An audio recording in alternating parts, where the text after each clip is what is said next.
intimate meeting to order, the first housing meeting.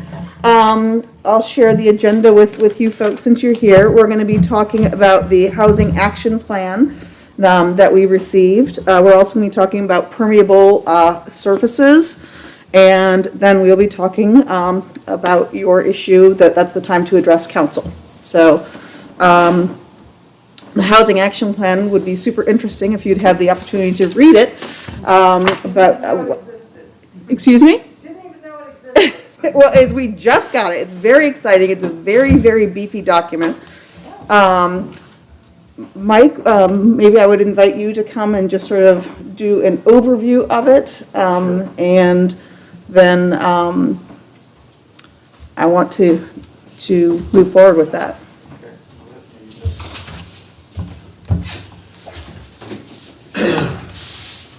And I'll take minutes.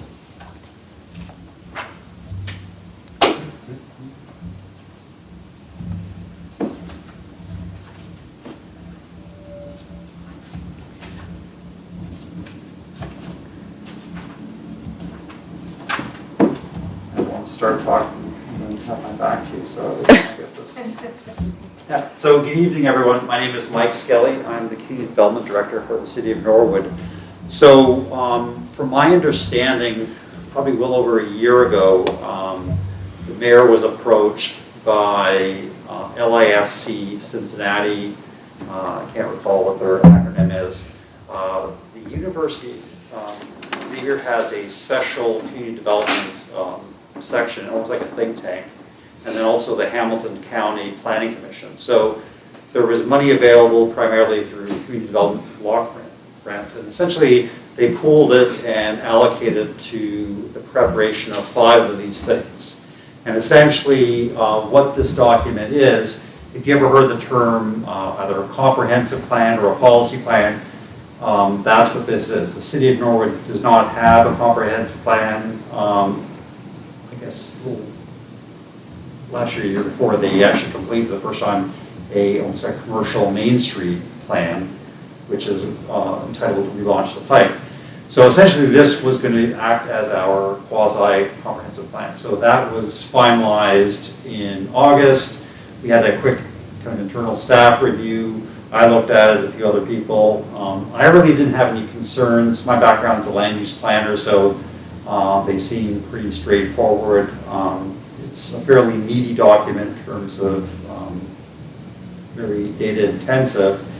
And I think there's a couple pages of recommendations, which again, to me, were fairly straightforward, very common for other ones.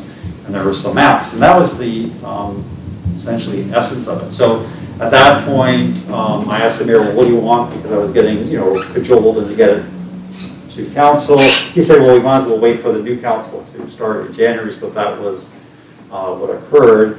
And at this point, last Tuesday, we had the first official release of it formally to council and a bit of a discussion. And essentially, I think just, again, I'm fairly new to the city. I think we're trying to figure things out, but I think the appropriate protocol was to let the subcommittee kind of look at it, have their own discussion, edit, add whatever, and then bring it back to formal council for possible consideration and adoption. But at least from staff, me particularly, my recommendation was council, go ahead and adopt it. But it's still open for them, since it's our document, to edit it, massage it, or whatever. Also, we don't have to adopt it. We don't like it. If we feel it's controversial, we don't have to do anything to it. So the main benefit why you have these things is that if you're going after certain funds, the first thing, usually federal government, HUD, do you have a comp plan? How does it mesh with that? What are you doing? And they want to have that paper trail. So that's why having this is fairly important. So those 3 parties that I mentioned was trying to cajole us into get it done. So that's the short of it.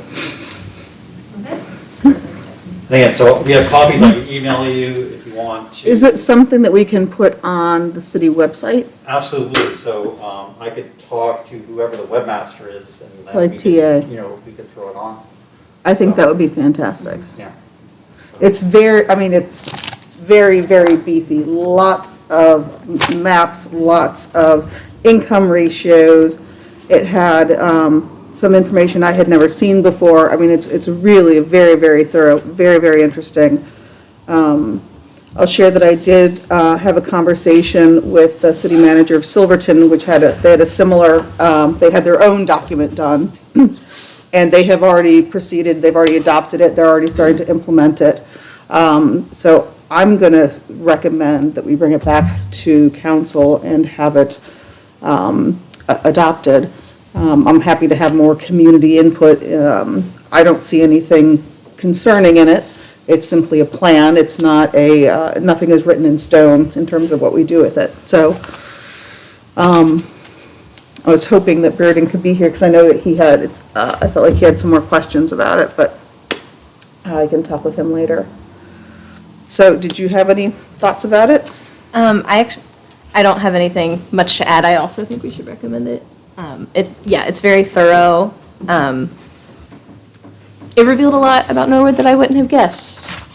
For instance, I don't know, just that it was funny because it was like the growing number of population, the demographic that was growing the most was single young professionals. I was like, that's me. So, but that's really,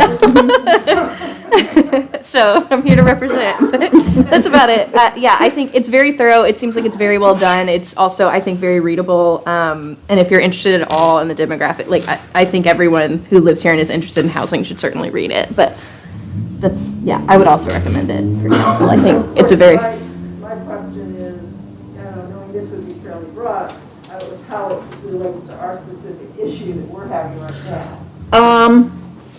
I'm not sure it does specifically. This is more of an umbrella, and you're more of an in-the-weeds situation.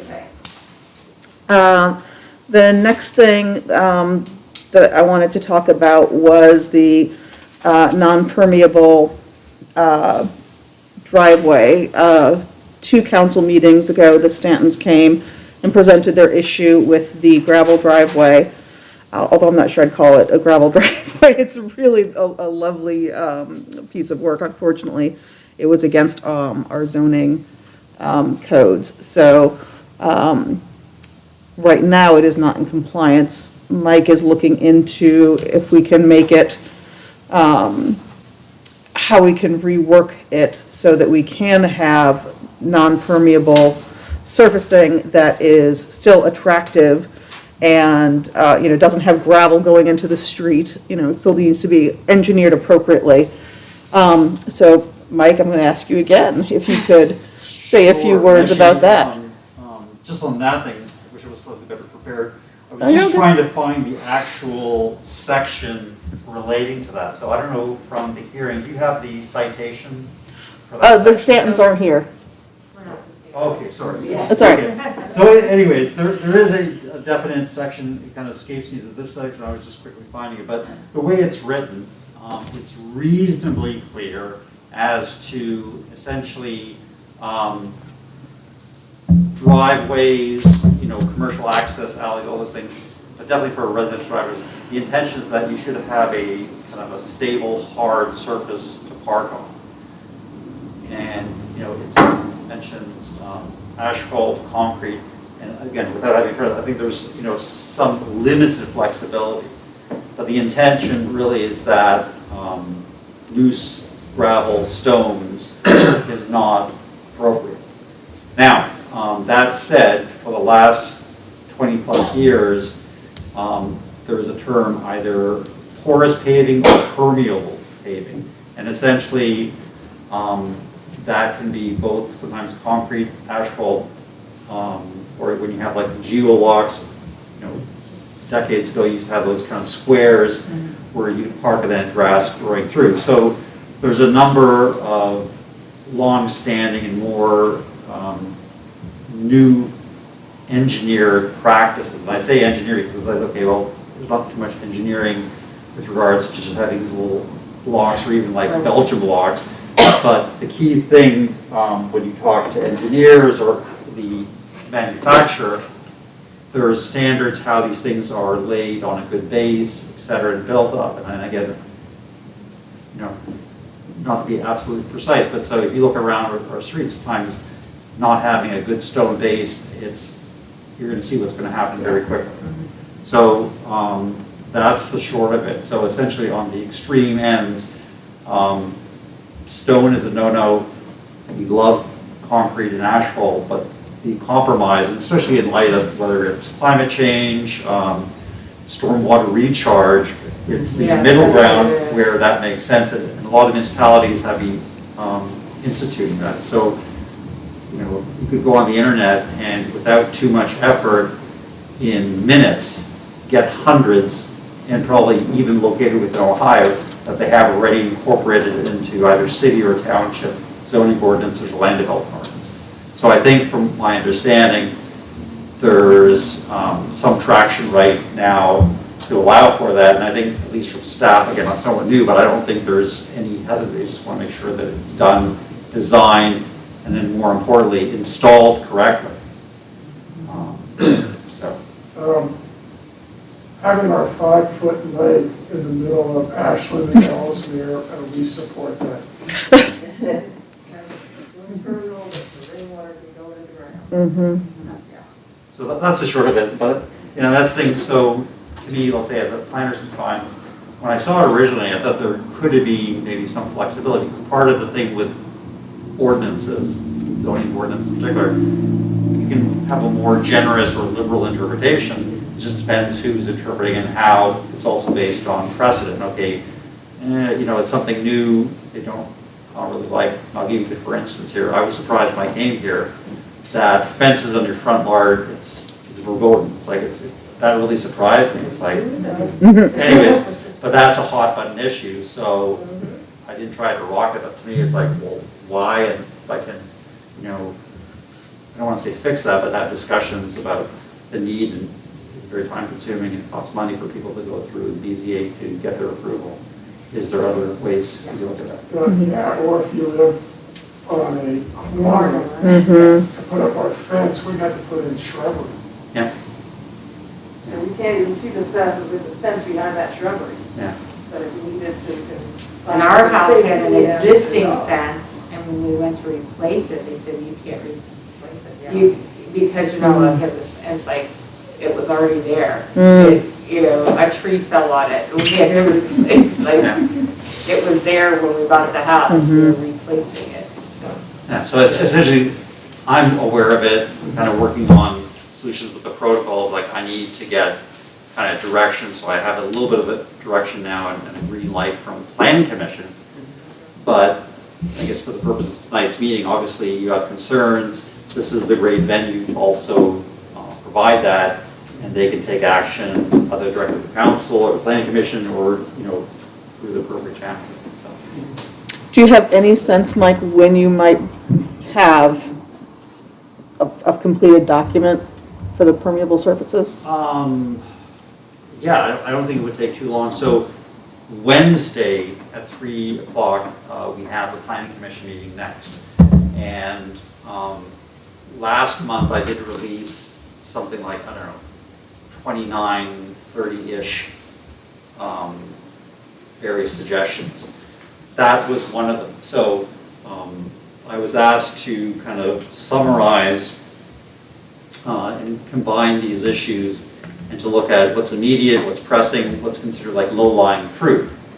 So that will be presented on Wednesday, and the Planning Commission can look at that and make a decision as to what makes sense in terms of what's necessary, what's an easy fix. So whatever priority they wish, they can elevate or move things around. So on the to me, porous paper pearl paint is not a big deal. Not to diminish it, but it's something.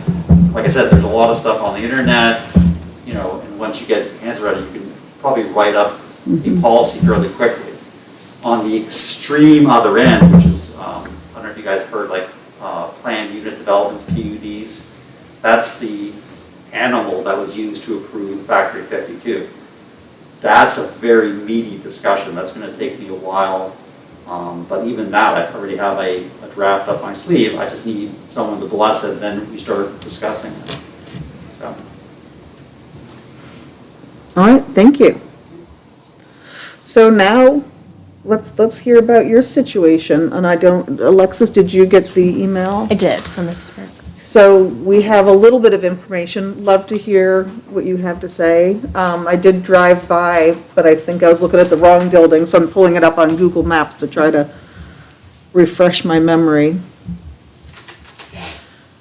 Carol, would you like to sort of come up and if you would, be so kind for my minutes, your name, Right. The name is Carol Burks. Burks. Yes, Thank and you. I reside at 4270 Ashland, which is a corner lot. I want to point out, which I already did in my thing, is it was not built on a corner lot in 1896. It didn't, Ellesmere between Cameron and Ashland did not exist when the houses along Ashland and Cameron were built. At some point between 1915 and the 1930s, for some reason, the city decided to put Ellesmere through. It's not online with the rest of Ellesmere. You have to turn and turn. So they took the house that was next door to us, which is an exact identical to ours, and they physically moved it across the street. And as I said in my note, we got this information directly from the prior owner who had moved into the house when she was a child with her parents, and she watched them do this all. She was 76 when we bought the house from her in 79. So it's pretty good. So it wasn't there. We have 2 garages that exit on that part of Ellesmere.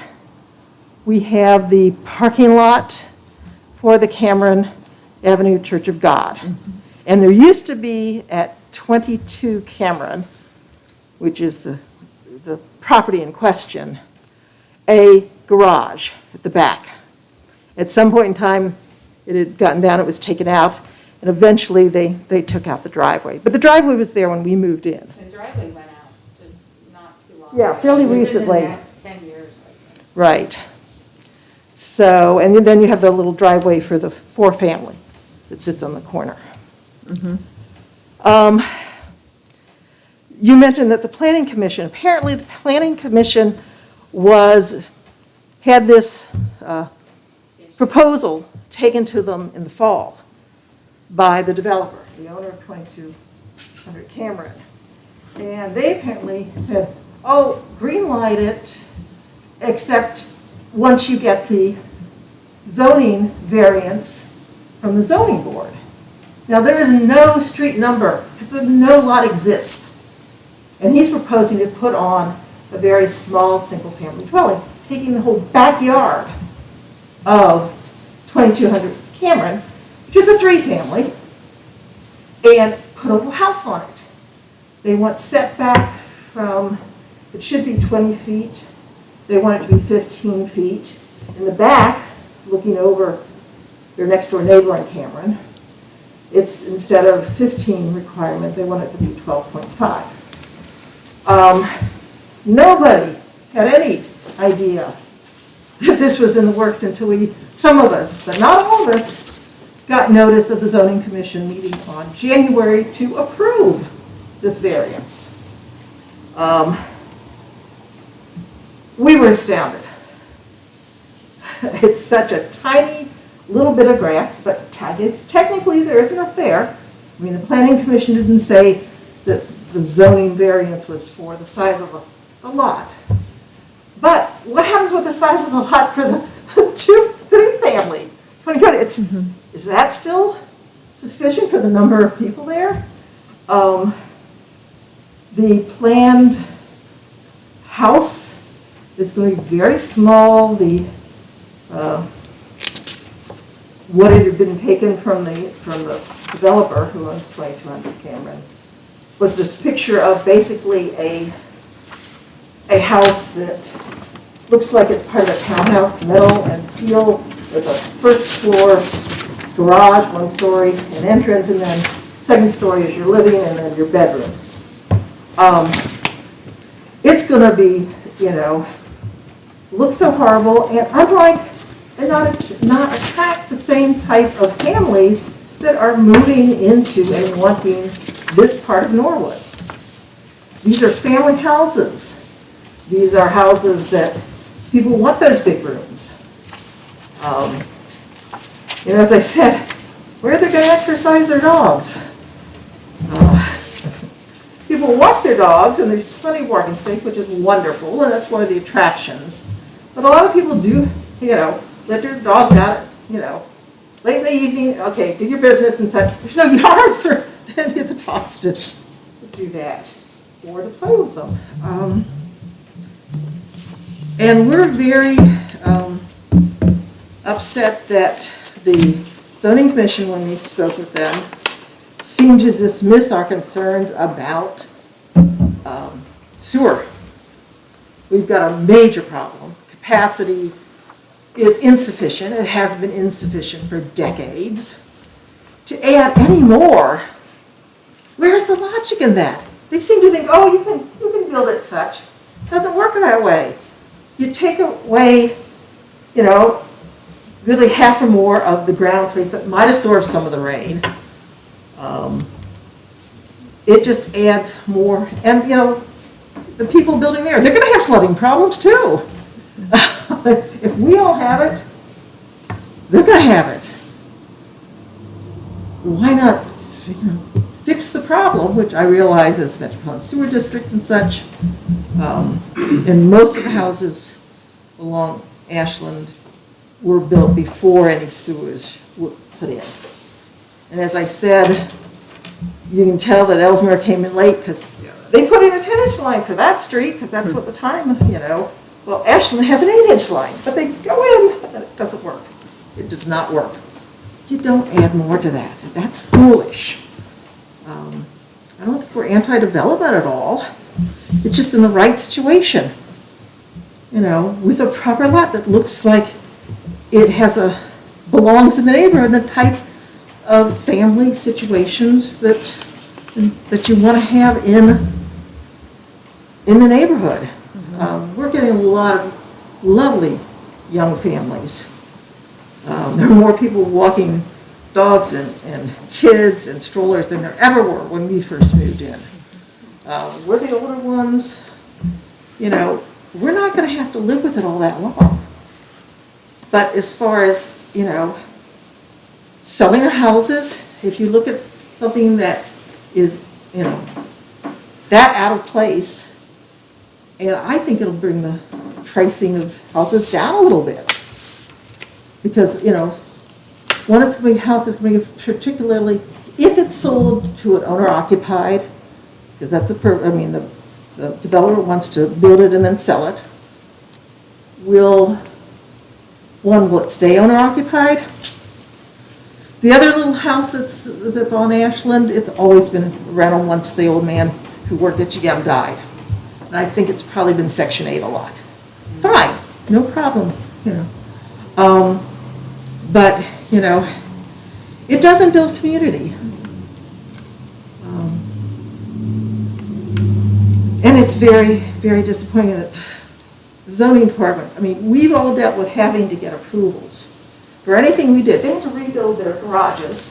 They weren't existing, they weren't, dramatically different but they were tearing down, rebuilding. They had to get approvals from anybody, within so many feet.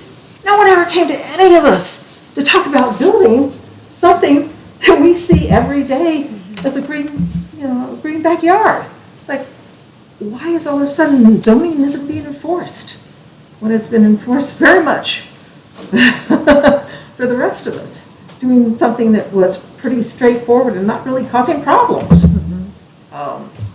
It's just, I've just been having a lot of trouble accepting what the zoning, and there were a lot of thank goodness there was enough issues, as I said, some procedural issues that they delayed the action.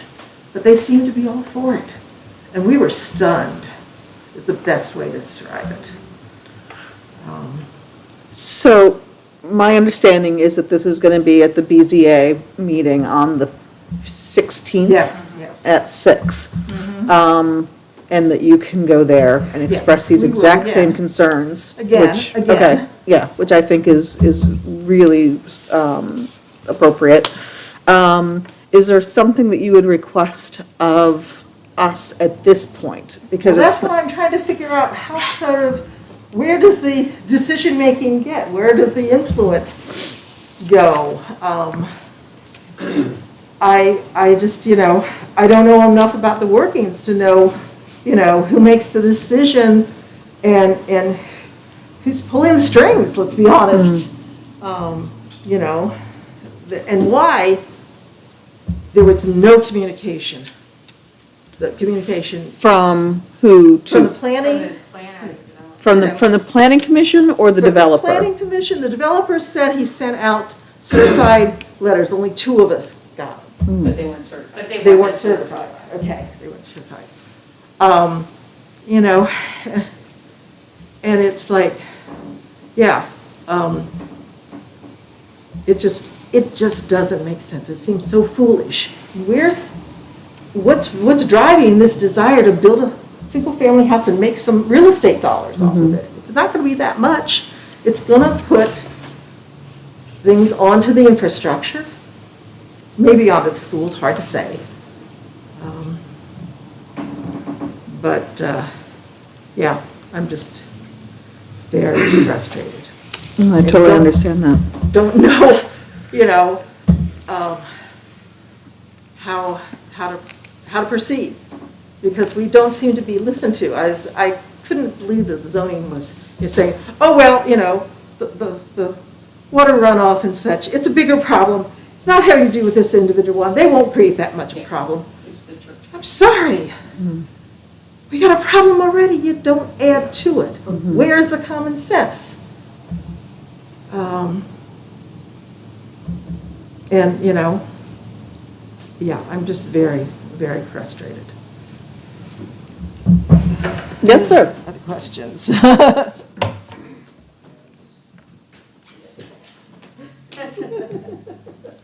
Can you say your name for me, please? Yes, Douglas Burks, Thank you. B-U-R-K-S, 4270 Ashland Avenue. I'm guessing you're related. Well, yeah. I have a couple of concerns. One is, most of our neighbors bought into the neighborhood when it was at its lowest point. And housing stock was becoming dilapidated, and the neighborhood really could go one of 2 ways. And fortunately, the neighborhood rebounded. I think you all were in the 2nd generation of doing this. And zoning has several functions, one of which is to maintain a neighborhood, to develop a code that will keep the whole neighborhood vital. And we have had new construction in South Norwood on both sides of Smith and Montgomery. But those properties were within the code for square footage around the number of inhabitants, of maintaining a distance from the street, from your other neighborhoods. And you have zoning requirements for a reason. And there is an existing property there. And actually, if you take a look at the house, it's not entirely in code or very close to the one side because the city had cut out to put the street in. I think the other real concern is that traffic sees our section as a cut-through. I think some people living there, traffic there goes very fast. Our garage has been hit 3 times. The telephone pole twice. Our porch once. Because if you take a look at the design of the street, as it's coming down Ashland, it is going downwards. And it slopes into the corner and into Ellesmere. And people take it so rapidly. But there's lots of traffic on that street, the cut-through, because it's seen as a cut-through. People don't go tearing down the rest of Ellesmere because there are so many houses that people see it as residential. But that area of Ellesmere is a cut-through. And, I think that is a great concern. I think the other is that, as I said earlier, I really have a hard time looking at, when you have zoning, of why you would give a variance when you're looking at your most vital neighborhood. Property is more valuable in the presidential area than the Indian Mound area. When we moved back into Norwood, that wasn't the case. Indian Mound was the most valuable real estate. And I have great concerns of the long-term stability of the neighborhood if we keep on chipping away at all of the edges of it, will it maintain that vitality? The only people on the street who had kids were these neighbors when we moved in. And it is a really nice residential area. I would agree with Carol. I really do have concerns because when they said, well, it wouldn't be adding to the problem for sewage, no one had done their homework. The developer had it. They just said, well, here's the square footage. And, I would say anything that adds to it, I think is an issue. But I think I have a greater concern of if you're developing a plan, it is to maintain sustainable areas. And, does this contribute to it? Does it harm it? Okay, thank you. Thank you very much. I do want to say that we were very pleased when Norwood developed the low-income housing on Montgomery Road. The Carpenter Flats? Yes, that is amazing. I work with an organization called MARC, and one of the things they look at is affordable housing, and Norwood made me proud compared to the city of Cincinnati. You will be very interested in reading the housing plan because it does address that. Thank you very much. I just wanna Yes, absolutely. sit here and thinking that I hope I remember it a lot. I'm Julie Woodward. Julie? Woodward. I live at 4282 Ashland. 4282? Yes. Thank you, ma'am. So, my biggest issue was that whole zoning meeting. And I kind of felt like we were really, our concerns were not taken seriously. All of us here have lived here over 35 years. And then this developer, who he owns property, doesn't live here, wants to build more property, doesn't live here. They were trying, now tell me if I'm wrong, to appease him and the lawyer more so than us. Thought it was very unprofessional when the lawyer started talking with another person saying, well, I'll get with you and we'll come up with a plan. It's a beautiful neighborhood. Norwood Middle School, the original high school, we're renovating that. we're not gonna put another, and I taught at the high school. I know there were lots of issues when that building went up and nobody really liked it, but it's there. They wanted at one time to tear down that middle school. We didn't. It's been renovated. They're renovating all those elementaries because those are beautiful buildings and they are within our neighborhood. We just want the same for the homes. Not against development at all, because it only helps us with our property, but we would really like to feel like they heard our concerns and not, because it was very obvious, well, they could just fix this, and then it was like, let's move it forward fast. Let's listen to your citizens who have lived here over 35 years and contributed to community, raised our families. Thank you. I just want to make sure that I'm hitting the big points that you guys are concerned about. One, what Julie just mentioned, it sounds like you didn't really feel heard at the planning meeting, and that was pretty frustrating for you. I'm also hearing concerns about the visual building you feel is not, and these are my words, not yours, but it doesn't feel to you as if it is in alignment with the rest of the properties there. I'm hearing concerns about traffic, sewage, and water runoff. I'm also hearing concerns about the space, that it feels like they're trying to put us, sort of shoehorn in something. Okay, is that sort of the high ones? Okay.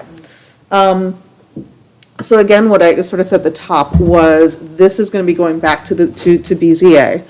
I encourage you to attend. I will be attending, because I'm curious how this is all unfolding. It's possibly part of the issue might be making sure that, because there's so many I don't want to say agencies, but so many different committees and meetings, to make sure that you understand how it works, and I'll be figuring that out along with you, so that'll be fun.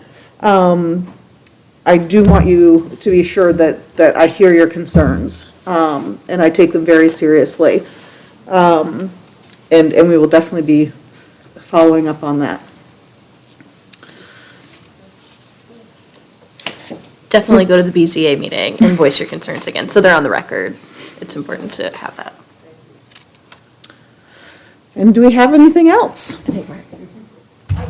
Yes. Well, I was just going to add for everyone's benefit, because we're all kind of busy, but, so the BZA meets every month, ideally. Now, if there's no applications, they could still meet.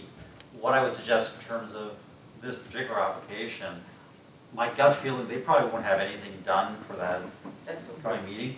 So I would call Carrie at least, 5 days, the day before, just to verify. My gut feeling is they probably won't have anything done. But definitely, monitor what's happening. I mean, maybe it's like, they just plopped a design in there to get the variances approval. Well, exactly, that's what you heard, you kind of saw the package, And then it was like a chicken and the egg thing, like the planning commission wanted the variances approved, but they hadn't approved to split the lot. Yeah. So like, who does what first, is part of it. Yeah. If the planning commission doesn't allow the permission to split the lot, then it would be done. But it's a non-starter, right. But if they go ahead and split the lot, then the zoning has to approve these variances, which, they didn't have the design that they wanted to develop, as far as I heard in that meeting. That they just plopped this in because they were trying to push it all through. They wanted to get approval for this structure. And the zoning board did say, we have to approve what you put there. So if that's not what you're going to do, you have to go back and redesign. And Mike, do you know if they, 24 hours later, if they submitted what they were supposed to submit? They were supposed to submit evidence That they notified followed the everybody. procedures. Correct, yeah, I think, again, Carrie is the kind of the gatekeeper, but I think there was an omission. So, and here's the thing, so there was earlier discussion, sort of tie up, but, so for the BZA, so they consider dimensional variances a conditional use. Now, if it's a residential, kind of low-density type thing, the public notice that has to be done is essentially everyone immediately adjacent and then across the street. If it's commercial, industrial, like high-density multifamily, then it's everyone within 200 feet. So that's the requirement here in Norwood. You know, so the question procedurally, is that good or not or whatever? The other related issue, tackling for a subdivision or a lot consolidation, or even someone submitting a land development plan, none of that has to go through any public meeting or public process. We'll have a regular meeting. It has to go to the planning commission for consideration. But the only time there is required public notification if there's an issue, and the issue is, hey, yeah, you don't meet this. You know, it could be one thing, it could be a dozen things. Therefore, you have to go to the BZA, or if it's conditional use, court of council as a legislative matter, saying, hey, okay, if you're, I don't know, a 200,000 square foot big box Walmart, a strip club or whatever, you have to go as a conditional use because it's controversial use, or a landfill or whatever.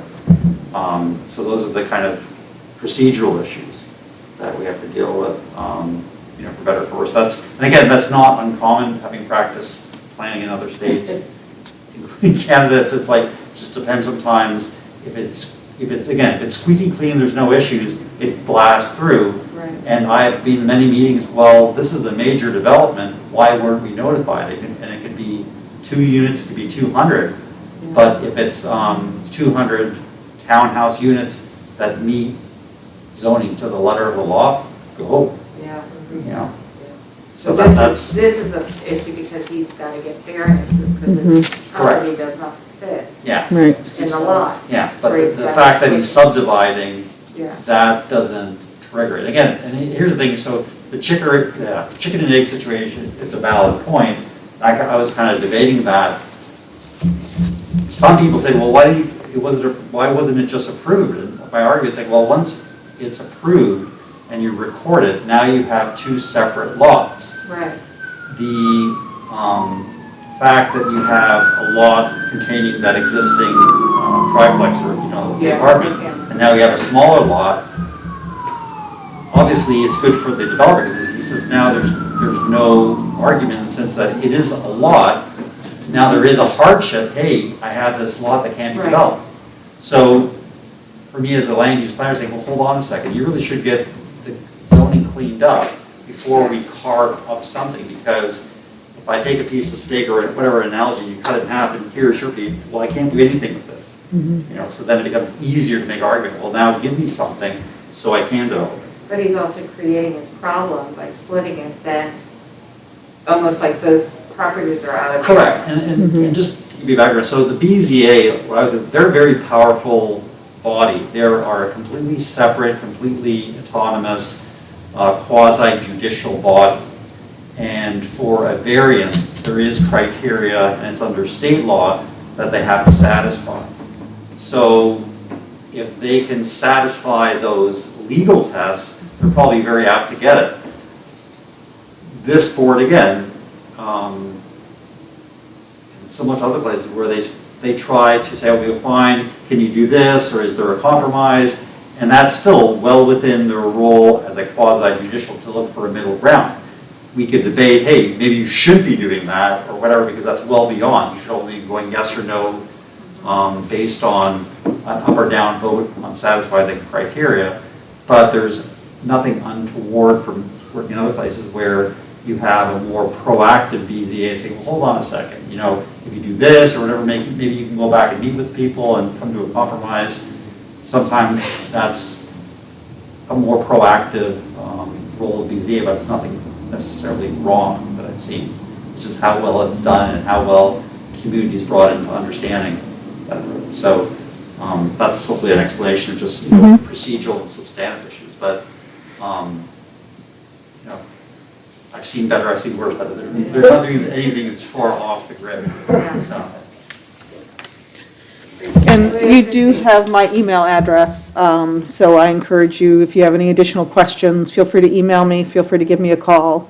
But again, I'll be at that BZA meeting, assuming that is going to be discussed. I'm going to be there regardless. But if you have any other additional questions, concerns, I'm happy to be available to you guys. So, thank you. So with that, I will go ahead and adjourn the meeting.